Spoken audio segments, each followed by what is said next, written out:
level.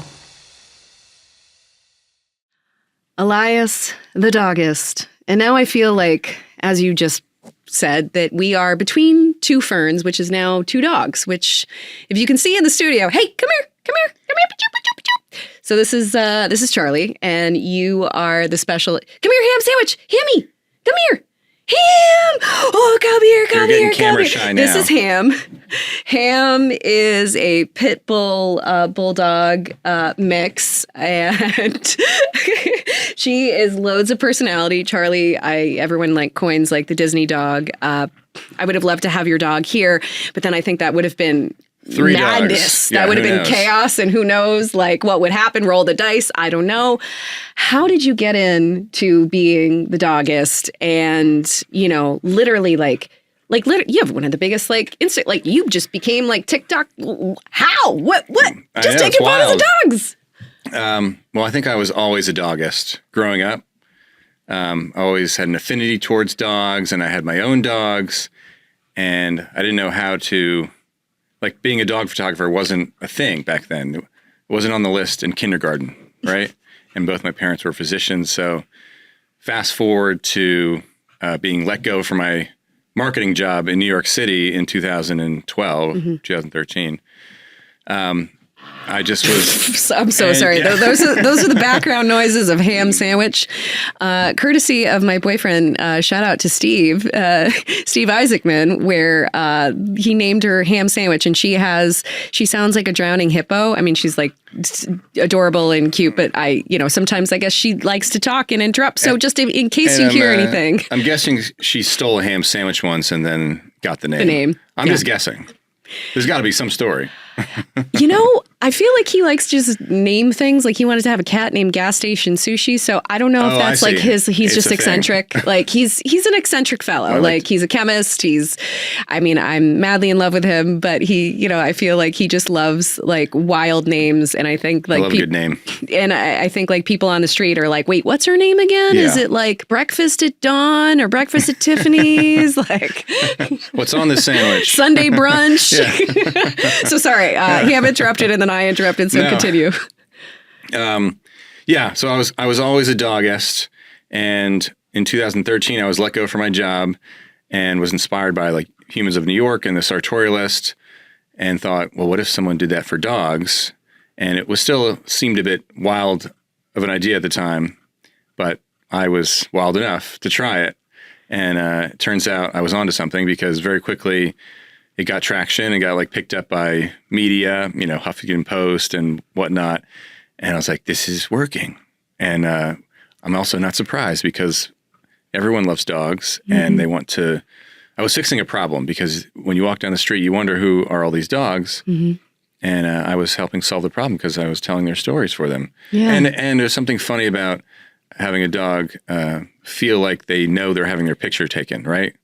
Because we personify them already in so many ways. And so to see a picture where they're like, looking like they know what a camera is, just plays into that whole thing. So I have a knack for getting dogs to look and to break that fourth wall.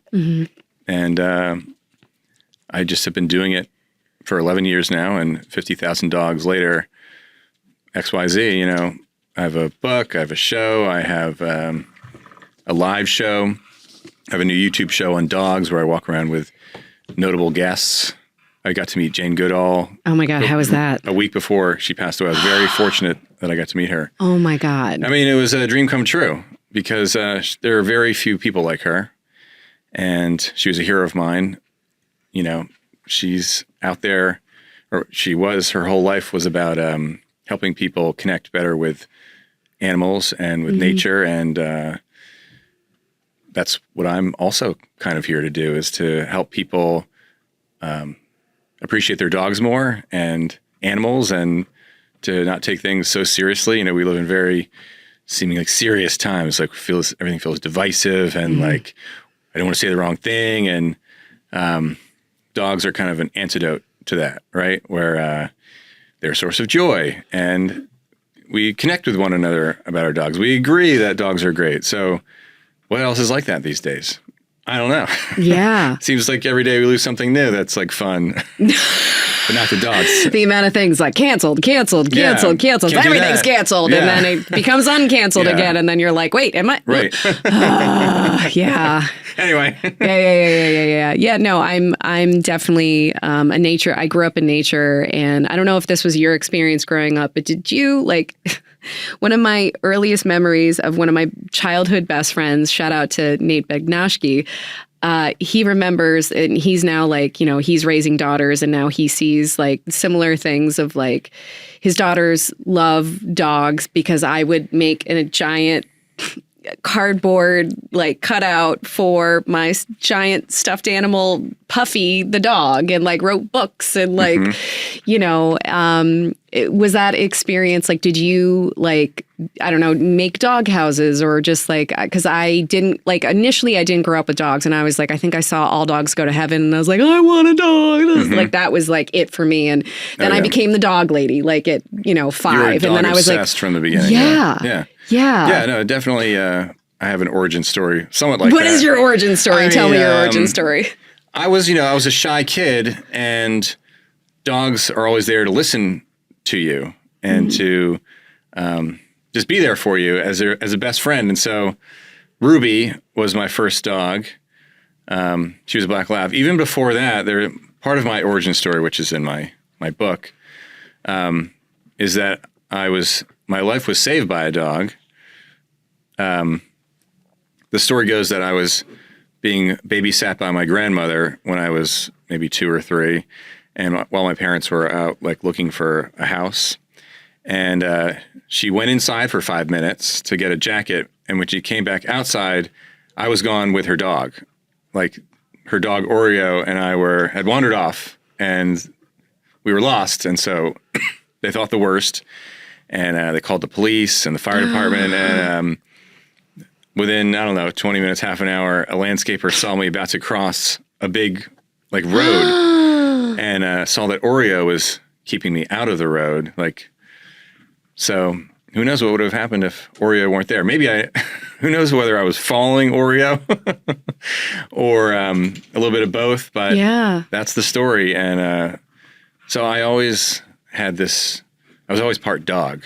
And then when I was growing up, I totally get it. I thought I was a dog when I was like 6, and I was like, I dressed like a dog. Like I did the whole, like I wore, my mom made a Halloween costume, and I was like, that's it. I'm going to be a dog. Yeah. And then for like a year, and then I was like, okay, I think I'm done being a dog. I think I like being a person, but like. There's something that kids love about dogs. And so we want to foster our inner children. I mean, we're all just kids walking around as adults. Yeah. And so I knew that everyone had that in them still. I remember like I would voice my dogs for my siblings and make them laugh, because I called it canine ventriloquism, where I was like narrating their thoughts. Mm-hmm. It's hard to like do when there's not a dog right there, but like ham sandwich, hammy, come here, bubs, but come here, boobies. Like I would voice my brother's dog Matilda to him and be like, so you can see, wait, you see Ham right there. Where's Ham? Oh yeah, there he is. There's Ham.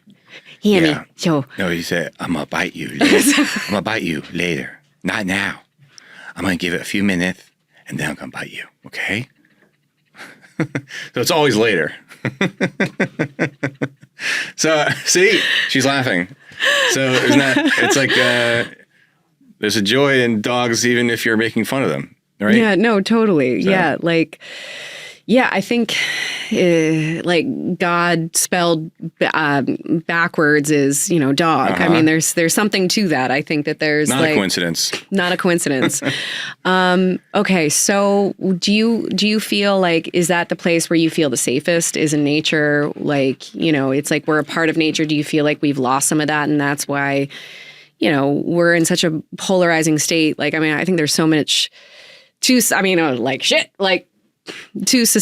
of where does it all go wrong, and where have we like lost ourselves? Because I do think like, the answer is in joy. The answer is in love. The answer is in kindness. The answer is, I think about this with friends or with my boyfriend or with my family, that sometimes it's like we can disagree and, we can still like disagree, and that can be okay. And so I'm just wondering of like the connection of like, we're all a part of the divine and God and whatever your version of God is. But I think like, reconnecting back to nature, like it's like we're able to find ourselves again. And I think one of my best friends said something really interesting. Shout out to Christy, but she said something about the reason why in New York everyone takes their dogs everywhere is because you're taking a form of nature with you. You're not completely, in this concrete jungle, but you have like a connection to like the place where we came from. Does that make any sense? Totally. Yeah. I think dogs tether us to nature, because we see them as animals because they are, but we don't always see ourselves as animals, even though we are. We think we're like super human, that we're different. But, and this is also something that I got to discuss with Jane Goodall during that dogs episode, which is on YouTube right now. Oh my God. Yeah. But we have lost this touch with nature, and we're all stuck behind our phones. And we order everything online. We expect it to come within a day or two. We order food delivery. We date online. You're describing my life. Yes. And if you're We're listening, in the Matrix. Everyone listening is probably like, oh yeah, that might be me too. And we don't know how to this is great that we're doing an in-person podcast. Like I'm usually on a Zoom podcast. And that's better than nothing, but this is 100 times better because we're making eye contact, intimacy. Yes, yeah. We're having to be vulnerable, and then we're like, oh, this feels uncomfortable. Oh my God, whoa! Yeah, and as humans, we love connecting, and eyes are the windows to the soul. Yeah, and that is one of the reasons dogs, we love them so much, is because they're so generous with their eye contact. Right? Yeah. They'll stare at you, and them doing that makes you feel like, oh my God, I'm here. I exist. The dog thinks I exist and he's looking at me, so I feel present. And otherwise, what do you have, like 5 seconds with your barista after you order? And it's like, all right, back to the phone. Yeah. So I don't know what else is doing that. I mean, even in New York City, it's, there's so many people everywhere, but we don't connect with that many of them.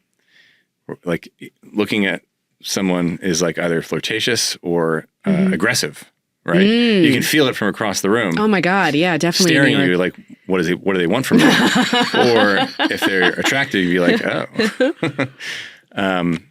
But I don't know. I feel like maybe this is just maybe my personality, where I'm constantly looking for intimacy and connection. So it's like, of course I have a podcast, and, it's definitely, I recently had like an interview where I was just talking about how much I've gotten more comfortable being uncomfortable, and sometimes and then having to be the first person who's vulnerable, who jumps in and is like, okay, I'm going to bare my soul. And, and then you're the dog in the situation. Yeah, the amount of times that I feel like I've heard that. Oh God. Well, the Kung Fu Panda is sort of like my avatar, but, I will say that, my best friend's dog, is my spirit animal of just like a big Kung Fu Panda, like clumsy dogs. I love everybody. Oh my God. So I feel like sometimes when you roll over on your belly. I was just like, oh my God, this is so great. I like you. So I feel like I know my doormen who live next to me, and I'm like, hey Jamal, or I'm like, hey Andre, my UPS guy. Outgoing and gregarious, and I know all my neighbors. We go up and have wine. I'm like, here, meet my boyfriend. I'm like, oh my God, you guys are engaged. We're all it's beautiful. But I guess that's kind of how I've lived my life, because I'm always yearning for connection. And even if I'll have an off moment on the street. Wow, Ham, what are you okay? Hi, there she is. She's hamming it up. Hamming it up. Is she gassy, or she's just burping, or or I think she's excited and happy and loves new people.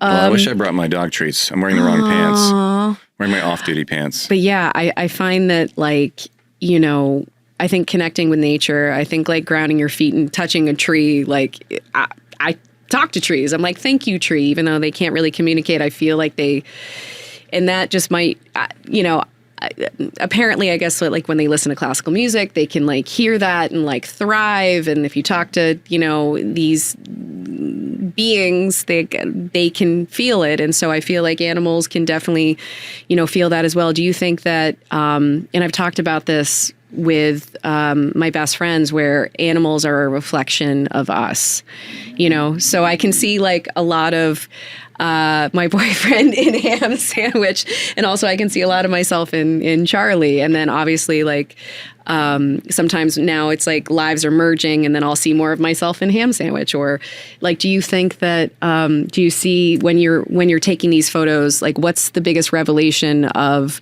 like, I guess, have you found that that's to be true? And are there any other revelations about like your journey on this quest for just taking great photos and connections with dogs? Yeah. Well, it's kind of funny. I've photographed 50,000 dogs in the last 11 years, but I haven't spoken to one of them.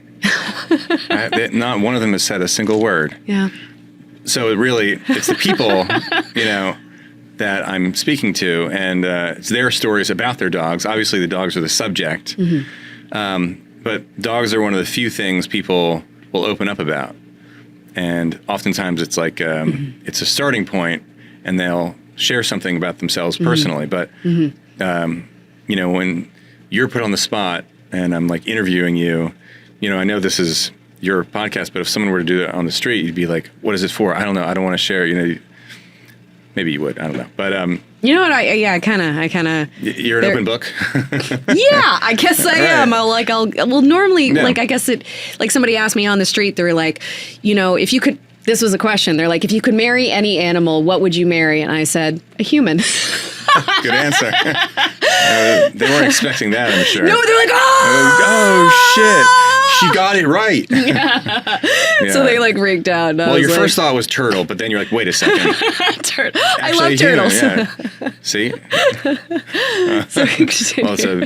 I hope I'm invited to your turtle wedding. Yeah. Yes. Beautiful. Yes, definitely. Yeah. But people love to share.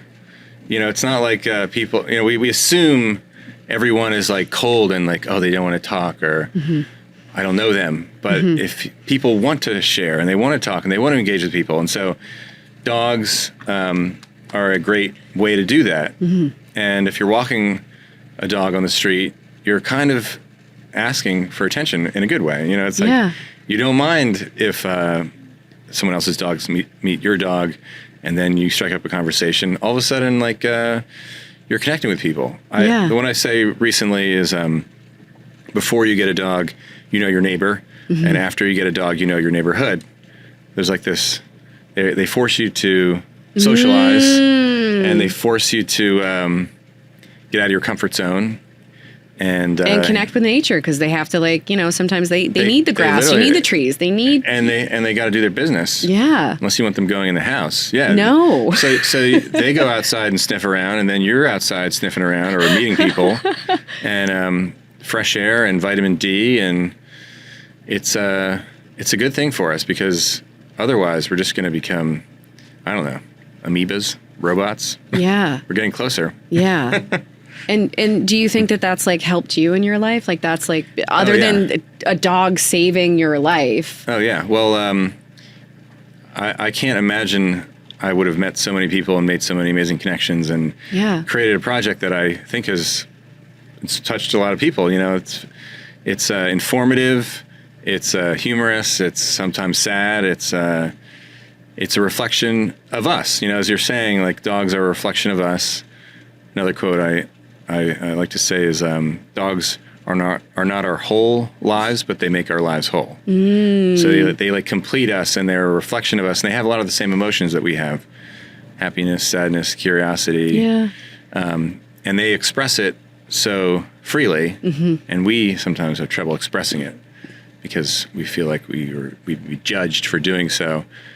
Dogs don't have this burden of an ego to keep them from doing that, so when we're around dogs, we see like, oh, maybe I am okay to express it.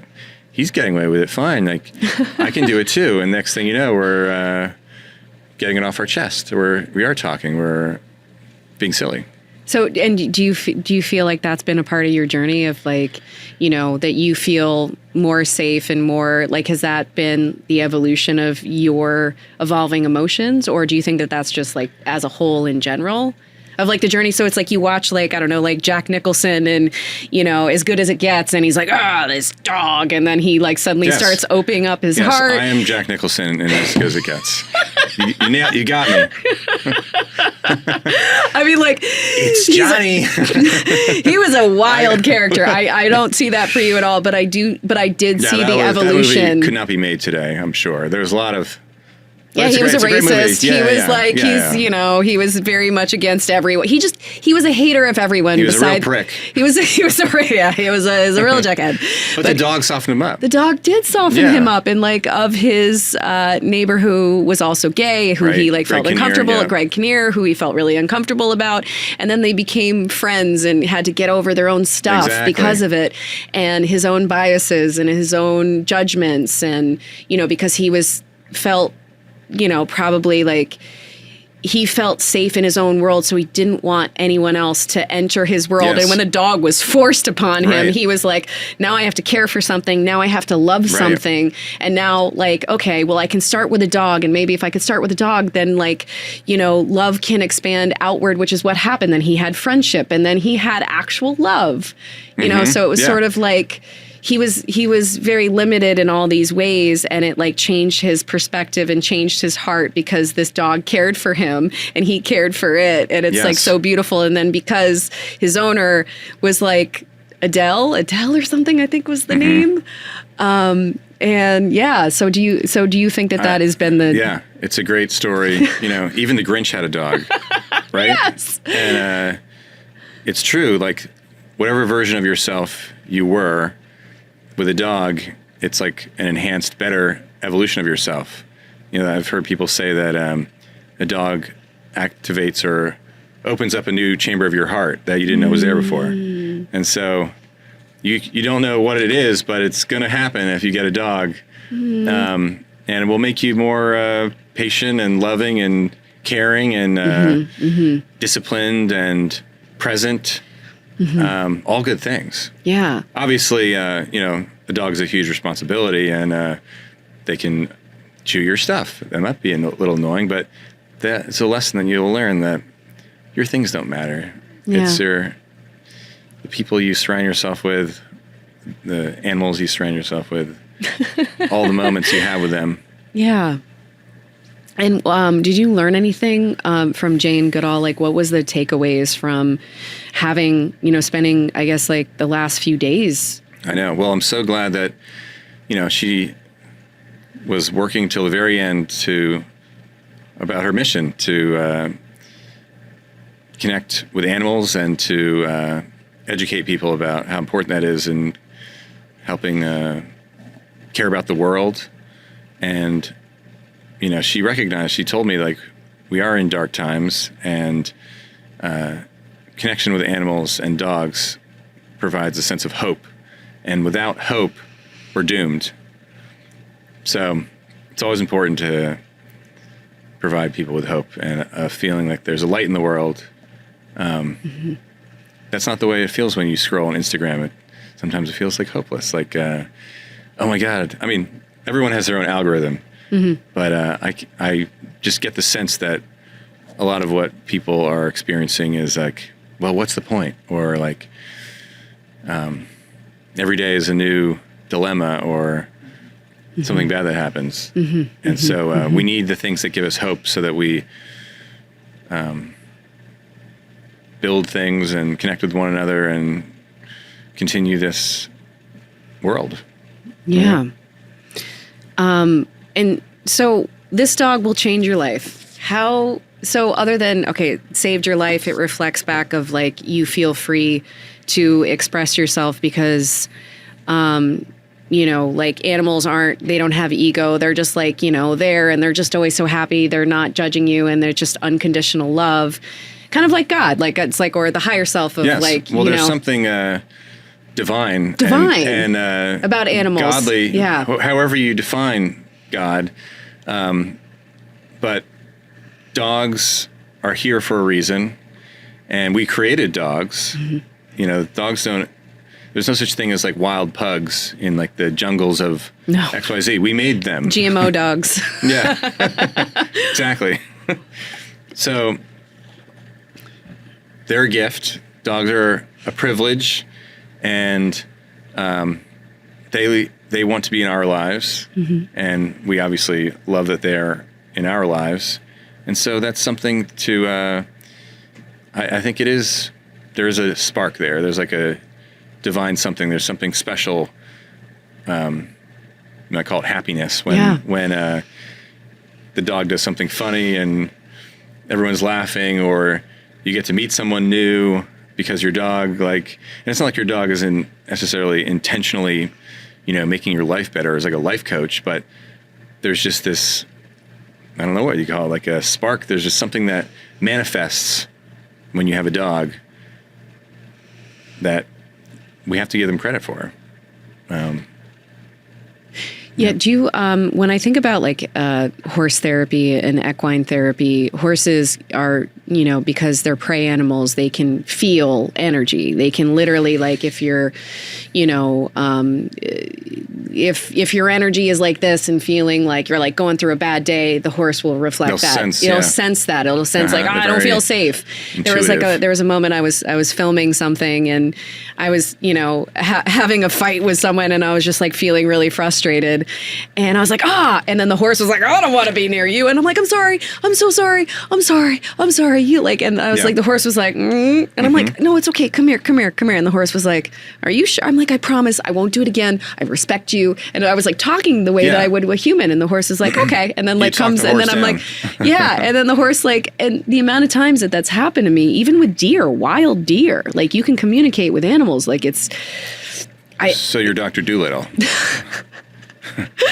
I've rescued a lot of animals. I found my dog Charlie in the street of downtown LA, and he was running into oncoming traffic, and and I was like, no, and I was like, no, come here, and he's like, oh my god, and he was like disheveled and in a tough place, and I asked around and I was like, hey, is this anyone's dog? They're like, no, like they're like, they drop dogs here all the time, like don't give me another one. I've adopted some, like my sister's adopted some, I can't do it. Yeah. So then I was like, all right, well, I guess you're coming home. I guess you're mine now. And at that point, I had like 2 cats and a dog, and a different boyfriend at the time, and but eventually I just like was like, I love him, he's amazing.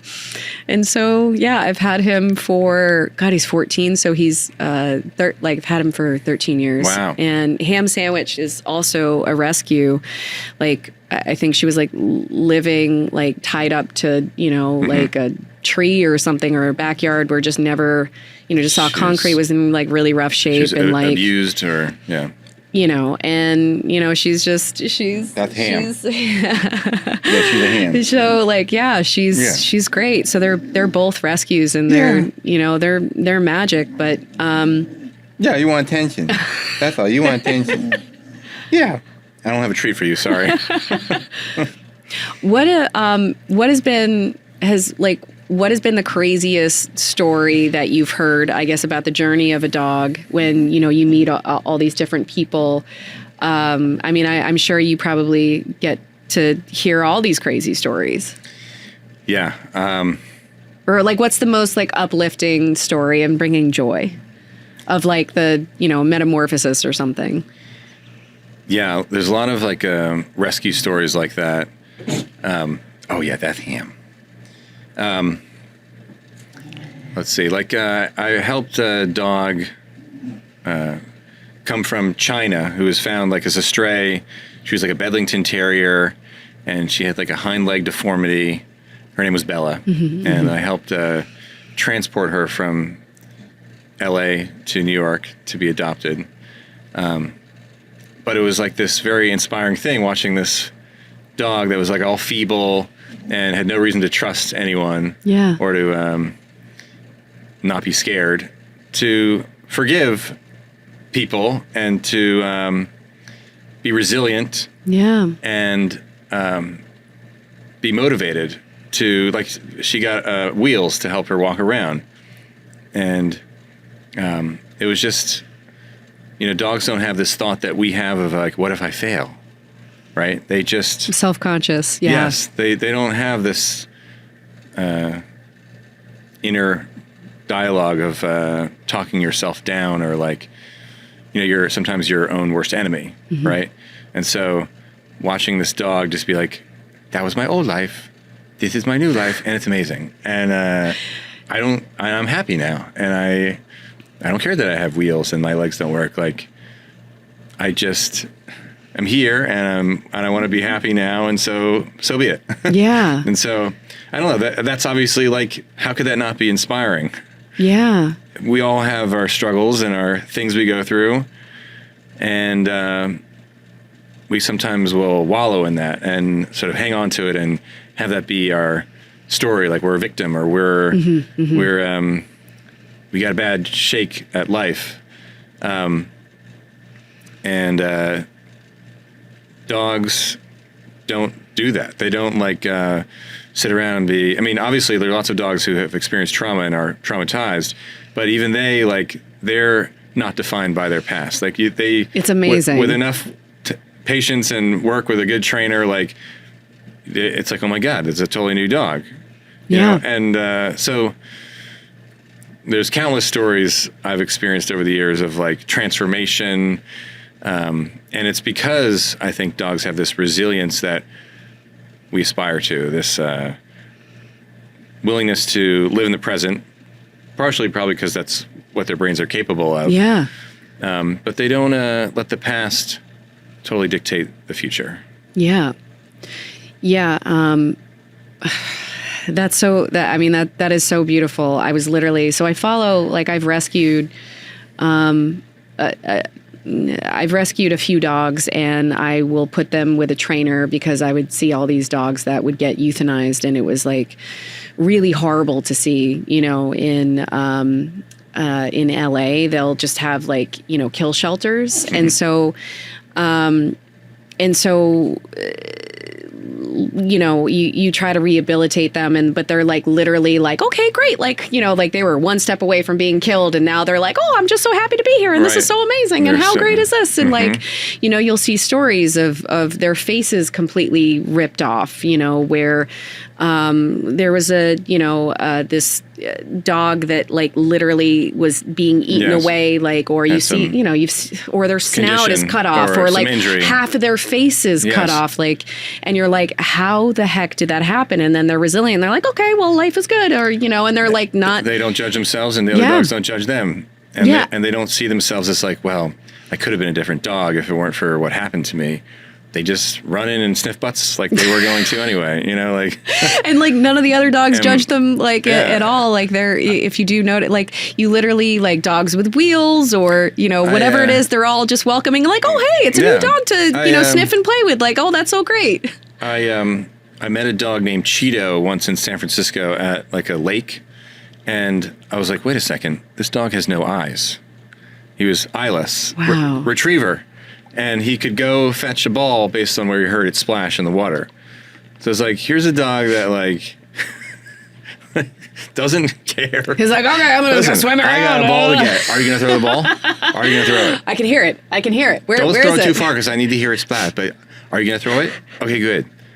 Like, not like, where are you? They're just in the moment, and so it's so awesome. We wish we could be that. I don't know, in the present moment, carefree. There's bills to pay. There's Netflix documentaries to watch. I hope I don't run into my ex. Oh no, what's she going to think? Yeah, like all these what things. What is he going to think? That weigh on us. How did I? Oh no, that interaction like didn't go well. Why did I say that? Oh no, they're gonna think this. Oh my God, I'm an idiot. Yeah. Yeah, and we have all these, like you're saying, these constructs about ourselves, right? Like, I am this person. This is who I am. This is what I'm good at. Blah blah blah, and the dog will come up to you and just like paw you and be like, you are here right now. I love you for who you are. And I don't know what you think of yourself, but you are here right now, and so they snap you out of that. Squirrel. Yeah, and it's exactly. like Up. It's like the movie Up. You are my master. I love you. I Yeah. love you. I love you. You are my best Squirrel. friend. We have just met, but you are my best friend. That's exactly correct. It's true. What do you think the biggest lesson has been of your life about learning about dogs and your relationship with nature? No, it's a profound question. I think it's just that it's like about positivity and being a light in the world. I think dogs are a light in the world, and my mission with the Dogist is to be a light in the world, the source of joy, to make us realize that we're more connected than we think. Yeah. That when you meet a person who has a dog or likes dogs, all of a sudden, even if you disagree with them on other things, you like them. Like, oh, well, we can be friends. Yeah. There's common ground here. Especially with like polarizing things like politics across the aisle. If someone who has different views on the world, but but they have like a bunch of dogs, you're like, we can have a beer. Yeah, we can have a beer. Exactly. So I don't know. I've always been a glass half full type of person. I've always not wanted to, wallow around in like self-pity and have fun and to laugh. I've loved humor, and dogs are hilarious. They're all like always comedians. Yeah. And so that's the way I want to live my life. And I want other people to try that a little bit themselves. Yeah. So I know I have a very lucky job, right? A lot of people are like, oh, so you just walk around and photograph dogs all day? I wish I could do that literally every day. I shoot about once or twice a week, although now I'm out shooting my new show, Dogs. I shot 4 episodes in the last 2 days, and I can't disclose the... you can't disclose the okay. guests at this moment, but they are good ones. Okay. And that's another cool thing about the show is that they're with celebrities who you view as like untouchable or like they're superheroes. How do they do what they do? There's a regular person with a dog who just happens to like be really good at something. Yes, and you're really good at something too. Apparently. But I feel like what's the interesting thing is that I feel like when you talk to people who've achieved like Oscars and this and that, like whatever it is, it's like there's always another level. It's never enough. It's never good enough. It's all relative. And you're like, I think it was like Robert Downey Jr. who literally was like, okay, yeah, I've won the Oscar. I've done the Iron Man. I've done all the things. I'm like the top of, the height of my career. And yet like, oh, but now I'm older and now am I falling off? And now am I like not going to get any roles because of like the Oscar curse or whatever that is. And like, there's always going to be something is like, you're never done. You're never done. Yeah. If only there was a way to be like, I feel it's complete. I've achieved happiness. Well, let's get a dog is what it is. But there was another thought that I did want to come back to. And I think that when I was talking about, I guess, about horses and the equine therapy, but the dogs like Caesar talks about this, that whatever your energy, your dog is going to mirror, and so I watch Caesar a lot because sometimes I'm like, I need to be a better mother, like I need to be a better dog mom, of like understanding like how to communicate better and like what am I, am I being really excited, like coming through the door, because apparently you're supposed to greet your dog, but more calmly, so your dog is like, oh my God, it's and then it's ma'am. And then, so I think when I came in like today, Ham says, oh my God, she's coming in and I guess she's emulating that energy because it's like, oh shit, I am very excited. Yeah, she's matching me. And then also Charlie, but then Charlie's like, okay, well, I guess you're the alpha, so I guess I'm going to follow that. Okay, you're in charge. Yeah, so, dogs are very like, they have a high EQ. Yeah. And they are intuitive and they sense even through not just your body language and the way you sound, but the way you smell, right? They can smell like if you're stressed, if your cortisol or your oxytocin, if you're happy, or, I'm not a dog, but they experience the world through their nose. They've got like 400 million smell receptors to our like 5 million. Oh my God. They like smell in full color. So the way that we see the world with our, visually is like, that's our superpower. Dogs see the world through their nose. So when they come up to you, they're sensing all like, oh, she's like in a bad mood, or she's like thrilled, or, and so they can sense that and they can react. And that's part of why we love them, is because when we're upset, they know that we need a hug. Or oh my God, Charlie! Like when definitely for sure when my friends, or when I would be going through something and I'd be crying, and Charlie would be like, "Oh my God, I love you, I'm here." And then he also like had boundaries, because then I think when the fire happened, and then I like the fire, I lost everything in a fire. That's a whole other thing. But no, it's like the best thing that ever happened to me. But like I had to go on that journey to like, when it was happening, I was like, this is the worst thing that ever happened to me. Rock bottom. Or there were so many things. But Charlie's like, look, girl, I've been through breakups with you. I've been through this, like, and then he was like, when I would cry, I'd be like, oh my God, no, I'm so sorry. And he would lick my face. And then he'd be like, you know what? I'm taking a break because I'm all spent. So he's like, they become emotionally exexhausted. He became the emotional support animal, was like, I'm exhausted. I need a timeout. Yeah. So like, and then like, so when I would cry, then he would just be like, nope, I'm good. So I think like, they're their own little like, but or for my friends, he'll go up to them and be like, I'm sorry, I love you. And like cats too, like they're incredible beings. Yeah. No, I did a series recently with an organization called Crisis Response Canines. And they basically are these professionally trained dogs and handlers who go into a place, oftentimes it's had a tragedy, whether it's natural disaster or shooting, or this thing I did with them was at an ER, a trauma center at a hospital. And, must be so uplifting, because you just need a dog sometimes. Yes. You really do. The average person may experience like 10 traumas in their whole life. These nurses and doctors get 10 a day, like horrible gunshot wounds, all types of things. And they're expected to just go from room to room and like bring the energy, to be good at their job and reset between all these things that are happening. Yeah. And all that takes a toll. And so these dogs come in and help them like reset and just get a hug, and they don't have to say anything. It's harder with people because it's to burden another person with your grief. Like they're also going through it. Yeah, that's true.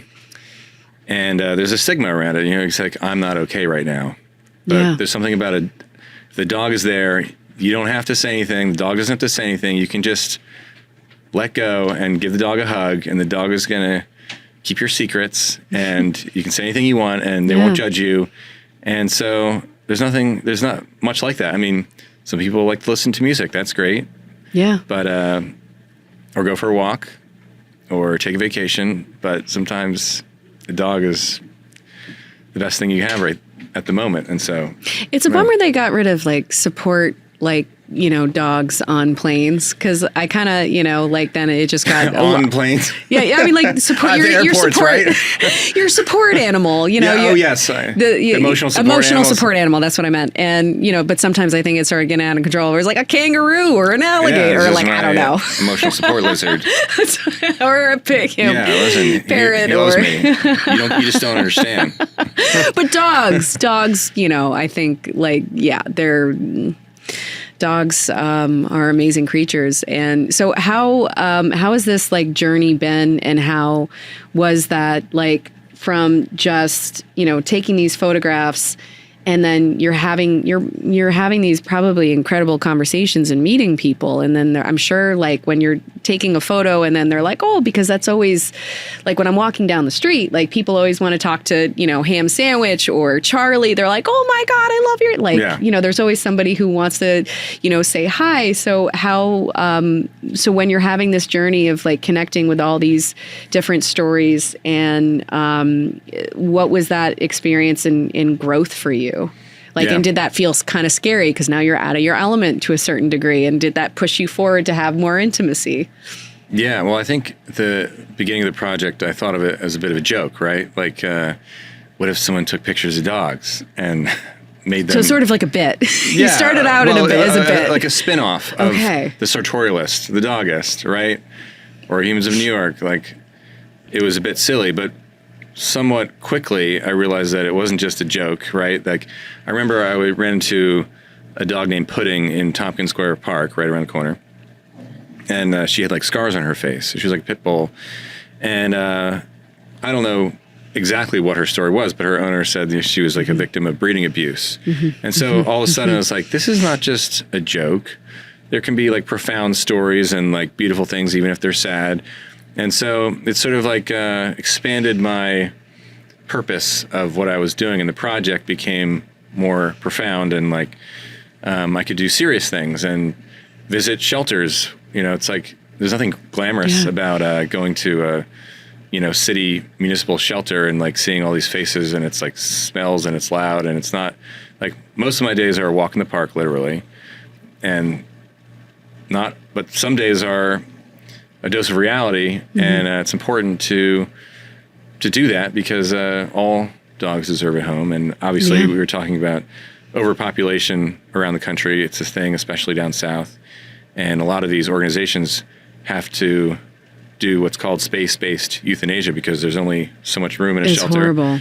And no one who works at a shelter wants to do that. You know, it's like no one who works with animals is doing that because they wanted to euthanize animals. There's just a problem with our society about overbreeding with puppy mills and people not. I would be the crazy lady who would just let the dog. I'd be like, "Run free! Don't! It's fine. Go! Run. Just run!" I would be the worst employee. Like, I'd be the worst. I would just be like, "I'm sorry, I don't know what happened. Yeah, he's euthanized. Just keep going.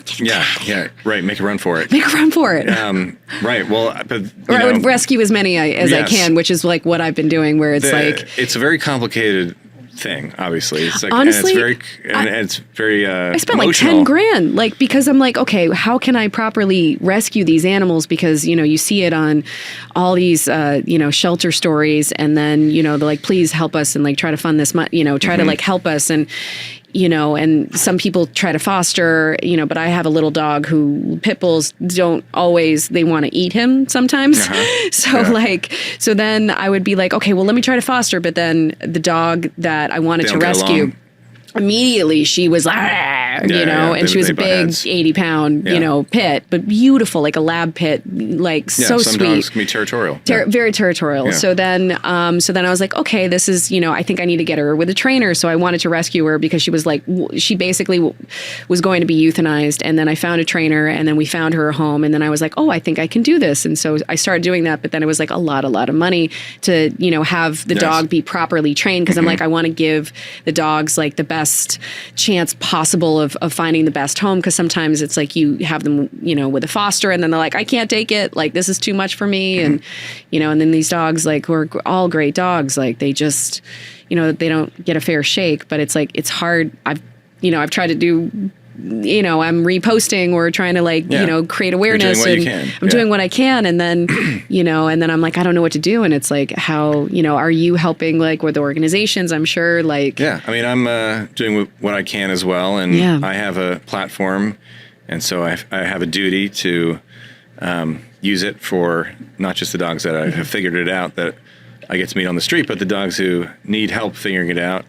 And it's fulfilling for me as well, because it's a good deed, and you can't save, even if the goal is to save them all. It's just unfortunately not possible, because and hopefully one day there'll be more legislation about rules around breeding, and I'm helping change the perception of dogs that are in shelters. A lot of times people think, well, are there any good dogs in shelters? Like, so many. I just want a puppy from like a predictable, golden doodle or whatever it is. Don't do it. Don't do it. I think people should follow their heart, but I encourage people to open their heart to the idea of, and that's why I visit these shelters, is to like, there are like amazing dogs here. And people are like, oh shit, you're right. Like, I want that dog. And so that opens their mind. So it just requires some patience and a little bit of opening your mind, and that will. There's a dog named Lunchbox who I write about in my book. Oh my God, Lunchbox, ham sandwich. Exactly. You might be beaten. Yeah. Well, they go together. The Lunchbox ham sandwich. They would go together. They would totally would. But this dog I met went viral because his owner said something sort of like touching, which was like that he's Lunchbox had like scars on his face, or had like a scar too. He said like he was like trying to get out of a cage, or I don't know exactly, but his owner said like it took him a while to get over the fact that someone would do that to him. Mm-hmm. And so there's like this transformation that he had to undergo, and he became a new person, and he like became more tolerant of people. Wow. Because of that, Lunchbox taught him something, just through osmosis, through just being around him. It's not like Lunchbox was like, and what did I tell you about, being patient with me, right? Like it just happens. Yeah. Because when you get a dog that already has a number of chapters written, and the chapters may not have been good chapters, then you have to sort of to do what you can, and to maybe hire a trainer, or to watch some YouTube videos and help train them. Yep.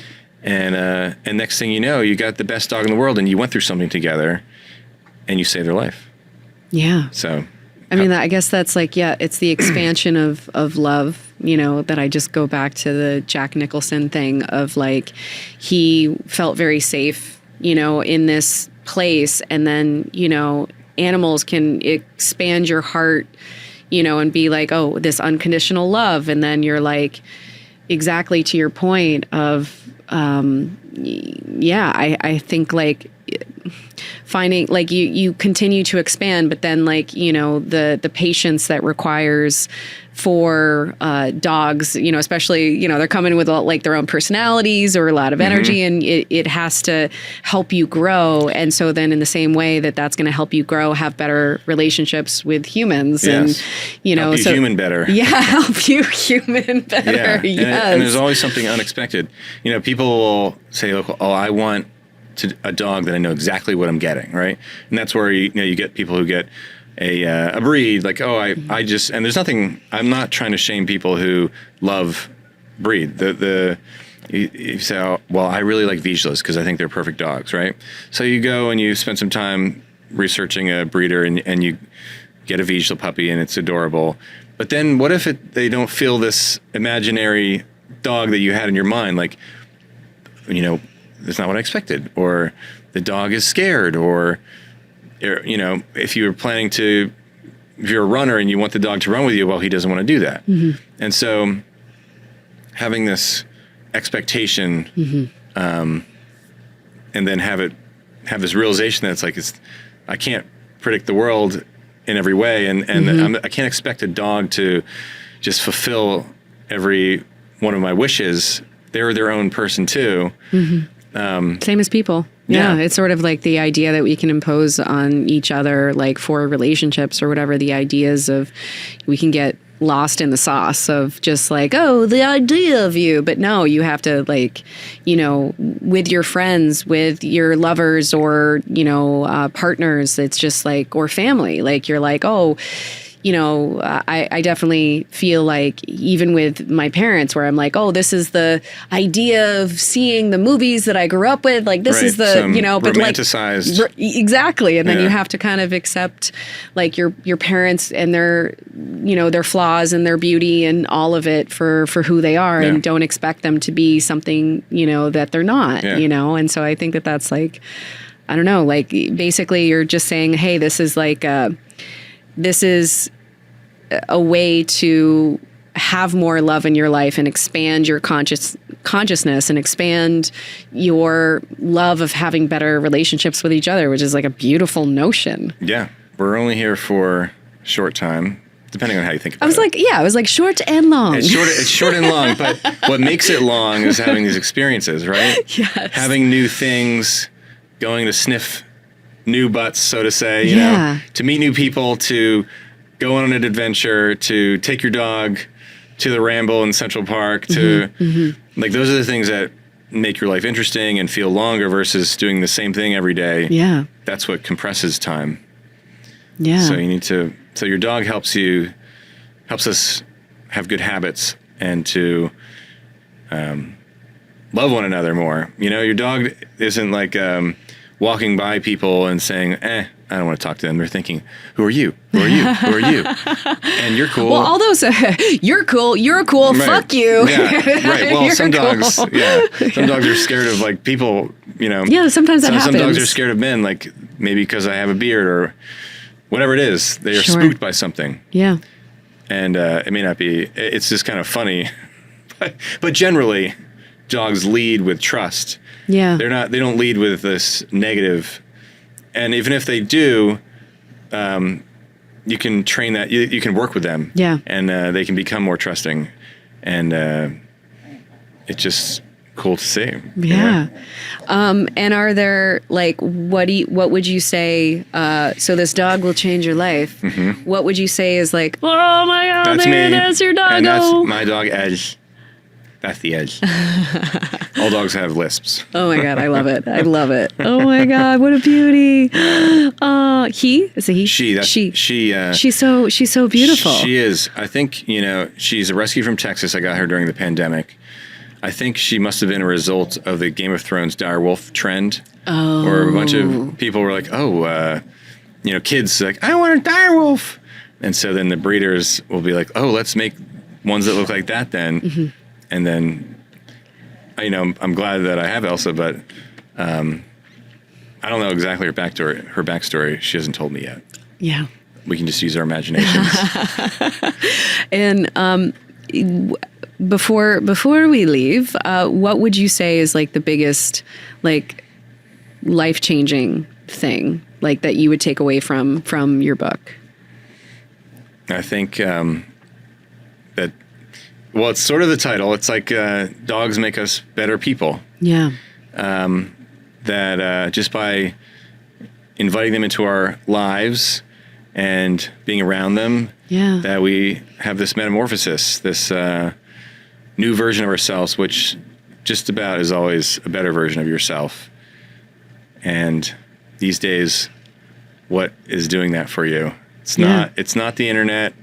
It's not any of our vices. Mm-hmm, mm-hmm. It's not politics. It's not negativity. It is sometimes like good music, you know. Yeah. And I'm not trying to be like say it's just dogs, right? Mm-hmm, mm-hmm. There are other things that bring us together, right? Music, like sports, brings everyone together. You know, it's like a fake war, like my team versus your team, and we're gonna beat you. Like it's all fun and games, literally a game. Yeah. Food brings people together. That's true. Sharing, you know, jokes and a good show, a good podcast. Yeah, but dogs are definitely a connection to nature, which I think we've definitely lost in a lot of ways. Even if you do live in nature, it's like, you know, you live like on a cul-de-sac, or, you know, it's like, it's kind of like a curated nature where it's not fully, you know, this like wild where everything is moving and, you know, there's just, you know, it's not like the jungle where it's like there's the whole ecosystem and, you know, things are alive. Like there would be all this. Like this fly is connecting me to nature. I feel so connected. It's like we're in a jungle or something. In the East Village. Yes, in the East Village. Yeah. Actually, like literally right here, there's like an amazing park. It's incredible. I love it. Elias, this has been really awesome, and thank you so much. And I can't wait to read your book. And you got him. Well, he escaped. I thought I got him, but he got away. But this was incredible, and like congratulations on like turning like just like, you know, something that you were really passionate about like into a whole career of just like amazingness. Like, congratulations on, like, winning life. I know. Well, it's like we said, we're never done. Yeah. You have to reinvent yourself every day. So I'm just at the beginning. I can't wait to check out your show also. Thank you. Yeah. Check it out on YouTube. Dogs is on YouTube now. I walk around with special guests and we meet people's dogs. What's not to love about that? Maybe you should come on one time. I would love that. Count me in. I'm in. Well, I'm in. I'm in. I'm in. I'm in. We're in. All right. Thank you so much, guys. Hi guys, if you like that video, please comment, like, and subscribe, and smash that button so we can get on that algorithm and you can see more of our latest episodes. A whole nother level.